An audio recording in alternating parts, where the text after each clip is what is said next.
سلام، من بهنازم. خیلی خوش اومدین به ویدیوی جدیدمون. اینجا کانال بهوارته و من توی این کانال سفالگری از 0 تا 100 رو توی خونه بهتون آموزش میدم. قطعا اگه ویدیوهای قبلی رو دیده باشین و بخواین تازه به این کار شروع کنین، براتون سوال پیش اومده که از چه خمیر مجسمه‌ای بهتر استفاده کنین. توی این ویدیو قرار بهتون انواع خمیرهای مجسمه رو معرفی کنم و رتبه بندی کنم تا انتخابتون راحت‌تر باشه و بسته به نیازتون و سقف هزینه‌ای که می‌خواین براش در نظر بگیرین، خمیر مجسمه‌ای که می‌خواین رو تهیه کنین. بریم شروع کنیم. قبل از اینکه شروع کنم بهتون اینو بگم که اصلا از کجا بفهمیم که یه خمیر مجسمه جدیدی که خریدیم از کجا بفهمیم که این جنسش مرغوبه. ویژگی‌های یه خمیر خوب کلاً چی هست که اگر مثلا رفتین فروشگاه و یه خمیری دیدین که من تا حالا بهتون معرفی نکرده بودم و شروع کردین به کار باهاش، از کجا تشخیص بدین که این خمیر مناسبیه. اول از همه این که بافت خمیر باید در واقع چسبندگی خیلی کمی داشته باشه. اگر زیاد میچسبه به دستتون یا زیاد رقیقه، یعنی از حالت خمیری خارج شده و دیگه خیلی رقیق شده، میتونه یه کوچولو نشون بده که کیفیت این خمیر یه مقداری پایینه. به صورت کلی بافت خمیری که شما دست میزنین باید نرم باشه و انعطاف پذیر باشه، جای دستتون روش بمونه، اینجوری نباشه که به دستتون بچسبه. پس چسبندگی نباید داشته باشه و غلظتش هم خیلی مهمه که غلیظ و واقعا خمیری باشه. دومی که وقتی که دارین باهاش کار میکنین و میخواین یه قسمتی رو باهاش خراش بدین یا خالی کنین، دوباره به ابزارتون نچسبه. بعضی از خمیرها انقدر چسبندگی داره که به ابزارتون میچسبه و اصلا حالت کشسانی داره. اگه تا حالا بافت چسب چوبو دیده باشین متوجه منظورم میشین. شما تصور کنین که چسب چوبو یکم بزنین خوش بشه و بافتش چجوری میشه؟ خیلی نرمه، کشسانیه، به دستتون میچسبه. اگه بافت خمیرتون مثل چسب چوبیه که یه مقداری غلیظ شده، این خمیر میتونه خمیر مناسبی نباشه و اشکالی هم نداره اگر تهیه کردین. حالا من بهتون میگم که از خمیرهایی که کیفیتشون پایین‌تره برای چه کارهایی بهتره استفاده کنین. اما به صورت کلی اگر میخواین کاری بسازین که کار سختیه، نیاز داره به اتصالات بیشتر، قطعا در واقع پیشنهاد من بهتون انتخاب اولتون خمیر داس باشه. که دیگه از در واقع نشونه های یه خمیر نامرغوب و نامناسب ترک خوردن غیر منطقی و بیش از حدشه. منظورم از غیر منطقی اینه که مثلا شما یه سطح صافی باهاش برش دادین، حتی این سطح صاف رو بعد از چند ساعت برمیگردین روش ترکای ریز میبینین. اون بدون هیچ دلیلی ترک خورده، چون ترک خوردن در اثر اتصال ایجاد میشه. مثلا شما دو تا قطعه رو به هم متصل میکنین، نقطه اتصالتون چون حالا اشتباه بوده یا درست نبوده ممکنه ترکای ریزی ایجاد بشه. اما تو حالت عادی وقتی تخت صافی رو مثلا گذاشتین، پالت ساختین یا یه بشقاب ساختین، اگه میبینین اونا هم ترک میخوره، پس این خمیر مناسبی نمیتونه باشه. که آخر زمان خشک شدن خمیرهای نامرغوب خیلی طولانی تر خشک میشن. خب دلیلشون هم طبیعتاً به خاطر همونیه که گفتم، آب خیلی زیادی دارن، خیلی رقیق شده هستن و چون پروسه خشک شدنشون طولانی تره، معمولا ترک خوردن هم بیشتر براشون اتفاق میفته. چون که شما تصور کنین آب زیادی داخلشه، این آب یک دفعه در اثر هوا دادن بهش خشک میشه و چون خشک میشه آبش تبخیر میشه، اون ترکای زیاد رو شما داخلش میبینین. یعنی طبیعتاً به خاطر همچین مکانیزمیه که ترک میخوره. حالا بریم ببینیم که چه برندایی بهتره که شما تهیه بکنید. طبق تجربه که خودم پیدا کردم، من تا حالا با 5 تا از برندای خمیر مجسمه کار کردم. یکیش ایرانی بوده و بقیه‌اش ایرانی نبودن. اگر بخوام این 5 تا رو رتبه بندی بکنم، رتبه اول این برندا تعلق میگیره به خمیر مجسمه داس. همونطور که میبینین خیلی معروفه و قطعا تا حالا شنیدین اسمشو و خود من و همکارای دیگه قطعا بهتون معرفیش کردن. خمیر مجسمه داس یکی از برندهای حرفه‌ای مجسمه سازیه. در واقع کاربرد اصلیش برای مجسمه سازی استفاده میشه، همونطور که روی اسمشون پیداست. اما خب ما میتونیم باهاش یه سری کارها و اکسسوری‌های تزئینی بسازیم و که میتونه تجربه خوبی باشه، شبیه به سفالگری و سرامیکی که نیاز به کوره دارن. ما میتونیم با این خمیرها تجربه سفالگری بدون نیاز به کوره داشته باشیم. اما این برند در واقع برند شرکت ایتالیایی هست که توی 2 تا در واقع مدل تولید میشه. یکیش رنگ قهوه‌ای داسه، یکیش رنگ سفید داسه. من با دوتای این خمیرها کار کردم. رنگ سفید یه مقداری قیمتش بیشتره و رنگ قهوه‌ای یه مقداری قیمتش کمتره و تفاوت خیلی زیادی با هم ندارن. شاید بتونم بگم تقریبا یه 10% کیفیت رنگ سفید بهتر از رنگ قهوه‌ای هست. اما اگر که هر کدوم از اینا رو توی بازار پیدا کردین خوبه، یعنی فرقی با هم دیگه ندارن، میتونین هر دو رو تهیه کنین. تفاوتی که دارن اینه که رنگ قهوه‌ای وقتی که خشک میشه و شما میخواین روش نقاشی کنین، پوشانندگی رنگتون رو میاره پایین‌تر. یعنی چی؟ یعنی مثلا شما میخواین زمینه کارتون رو که ساختین رنگ سفید بزنین، چون طبیعتاً زمینه کار خود بدنه کارتون به خاطر اون خمیر قهوه‌ای هست، شما باید رنگ سفید بیشتری استفاده کنین که تا کاملا این قهوه‌ای رو بپوشونه.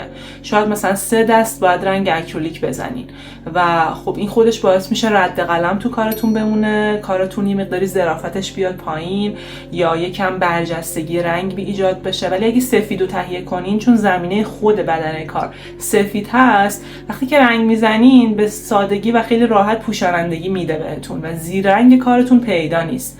ولی با قهوه‌ای زیر رنگ کار پیداست و مصرف رنگتون میره بالاتر. بنابراین از نظر اقتصادی بخوایم مقایسه کنیم فرقی با هم نداره. همون قیمتی که شما کمتر می‌خرین باید رنگ بیشتری براش استفاده کنین که پوشانندگی بده. بنابراین جفتشو به نظر من میتونین لحاظ کنین موقع خرید کردن، از جفتش میتونین تهیه کنین. رتبه دوم از خمیرهای مجسمه بعد از داس که خیلی به کیفیت داس نزدیکه، دازن هست که اینجا عکسشو می‌بینید. من با این خمیر دازن یه دونه شلف دیواری براتون ساختم که عکسشو اینجا براتون میذارم و لینک آموزشش هم این بالا براتون میذارم. میتونین اون لینک رو ببینین و ببینین که اصلا چجوری کار باهاش میشه انجام داد، بافتش چجوریه و قبل از انتخابتون برین ببینین اگه به درتون میخوره اون رو انتخاب کنین. خمیر دازن ساخت کشور چین هست و طبیعتاً خب قیمتش کمتر و مناسب تره. الان 1 کیلویی دازن حدوداً 450 تومان هست، در حالی که خب داس نزدیک 500 یا 550 باشه و داس کلا یه مقداری نامرغوب شده و الان پیدا نمیشه جایی. اگر که جایی شما پیدا کردین قطعا خرید قبلشونه و حتما از اونجا تهیه کنین زودتر، چون دیگه پیدا نمیشه. اما دازن خیلی شبیه به اونه کیفیتش و اکثرا هنوز خیلی جاها میتونین پیداش کنین. عکسشو که دیدین رنگ آبی رنگ داره، اونم توی 3 تا سایز تولید میشه، 250 گرمی، 500 گرمی و 1 کیلویی که 3 تا حجمیه که شما میتونین تهیه کنین بسته به میزان استفاده. دازن خیلی شبیه به داسه و رنگ سفید داره، بافتش واقعا شبیه داسه، هیچ تفاوتی نداره. من که با جفتش کار کردم هیچ تفاوتی با هم دیگه نداره و دازن هم کیفیتش در واقع رتبه دوم رو میگیره. یه جاهایی ممکنه موقع اتصالات خیلی سخت ترکای ریز شما ببینین، اما در کل به صورت کلی بخوایم کیفیتش رو در نظر بگیریم میتونه رتبه دوم رو در واقع به خودش متعلق کنه، تعلق بگیره بهش. خمیر سوم خمیر کوهنوره.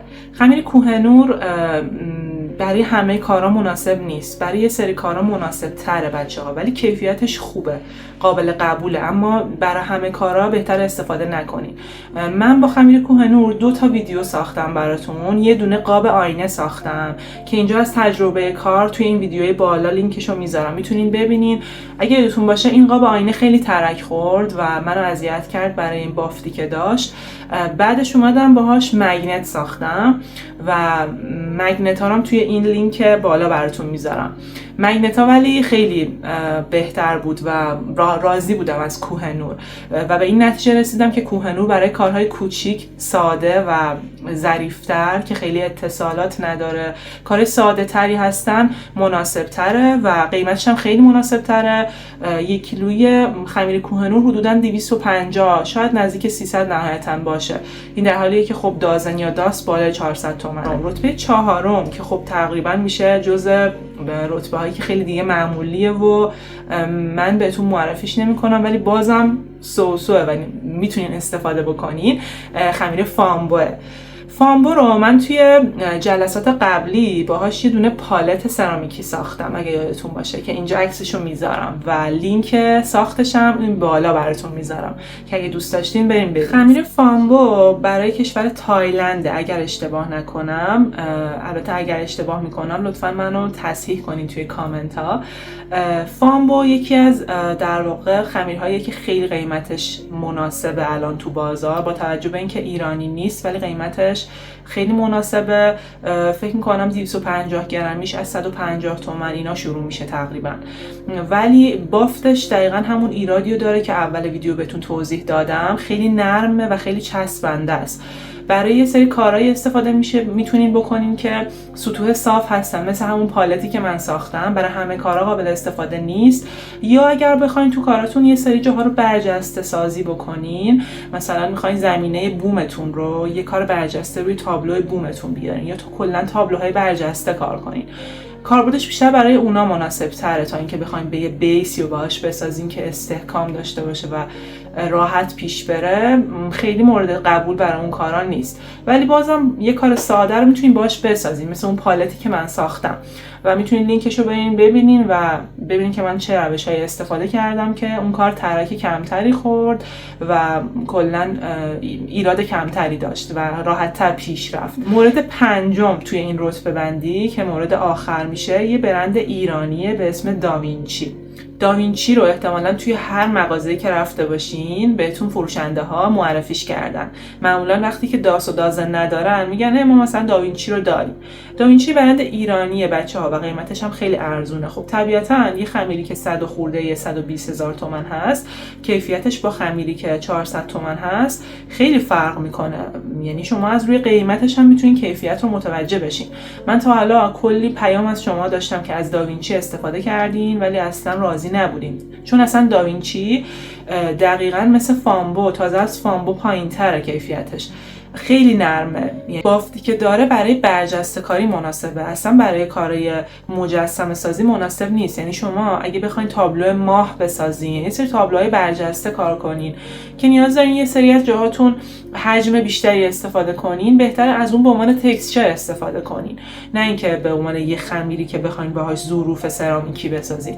پس کلا داوینچی جزء گزینه‌هایی که حذف میشه و تو این رتبه بندی رتبه 5 میگیره، چون مورد تایید خودم اصلا نیست و اصلا معرفیش نمی‌کنم به هیچ کسی.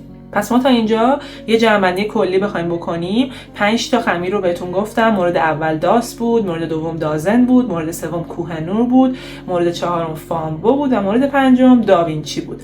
بسته به اینکه چقدر بخواین هزینه کنین و چه کاری بخواین بسازین، من سعی کردم این توضیحات رو بهتون بدم که بسته به نیاز خودتون اون خمیری که مناسبتون هست رو برین تهیه کنین که هم هزینه اضافه روی دستتون نمونه و هم توضیح داده باشم بهتون که اگر خواستین خودتون به انتخاب خودتون برین بازم داوینچی تهیه کنین، بعدا نین بگین چرا ترک خورد یا چرا اصلا بی‌کیفیت بود. من از الان بهتون گفتم این اصلا مورد قبول من نیست.